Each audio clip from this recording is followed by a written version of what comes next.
that are in the client, a bit like what, let's say, Circassia did with AZ. And it gives you an infrastructure, but then you need to fund that infrastructure. And then it comes back is what kind of business do you want to be? And it doesn't really sit with the device one, because you'd be doing a lot of money because you're going down what people tend to say is the specialty route rather than the GP route. So it was never really clear that you could get a lot of the assets with infrastructure without having quite a hefty burn. That being said, there are some very interesting niche areas.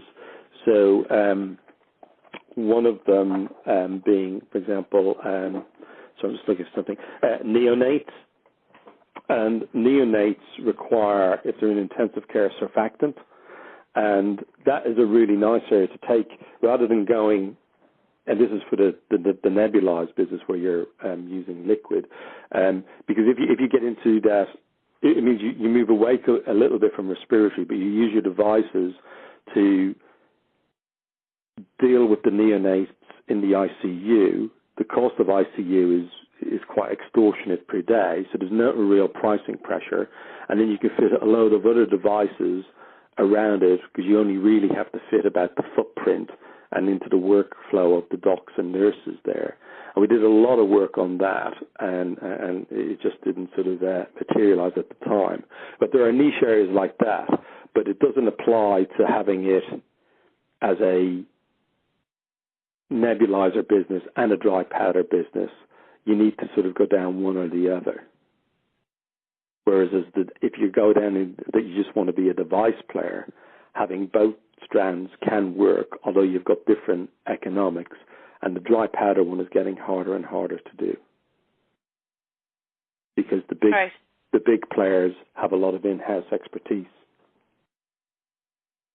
And actually, just if we focus a little bit on the different types, so what are the types of inhalers that you? Yeah. So there's two broad types. There's the dry powder, and there's the nebulizer, which involves it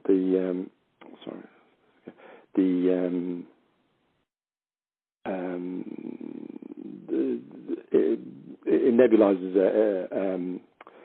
liquids. So it's effectively a powder or a liquid that you're looking for. Now, the dry powder device, so the inhaler devices is quite split. What you have are you've seen the little squirters, as I call them, the ones where the little canister is in a plastic mouthpiece. Have you seen those with people who? Yeah.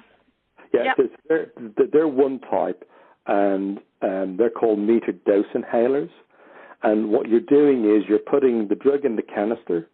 You then put the canister mouthpiece in, and what you have to do is press and sort of inhale at the same time. And the propellant then basically shoves the drug towards the back of your throat about 100 miles an hour. You need a little bit of training to do it. They're quite inefficient because most people don't spend the time to train themselves to get the coordination right. The other type of dose, and that's what a lot of drugs that are out there on generics are in. And aside from changing to propellant, there's not a huge amount of sort of innovation in that area. The next one, which is still a metered dose, but the next subtype is what they call breath actuated. And this is one that Sky have, and theirs is called a K-haler, that they're putting fluidiform in. And what that is that it's breath actuated, so you actually, even though you're pressing it itself, that the propellant is sort of primed, and then it's activated when you inhale. So it requires less coordination. But they're relatively cheap and cheerful. They're made by a whole ton of different people, and you can go sort of, find the basic sort of PMDI or a metered dose inhaler, pressurized metered dose inhaler, pretty much anywhere. The other type are the dry powder inhalers, and these are where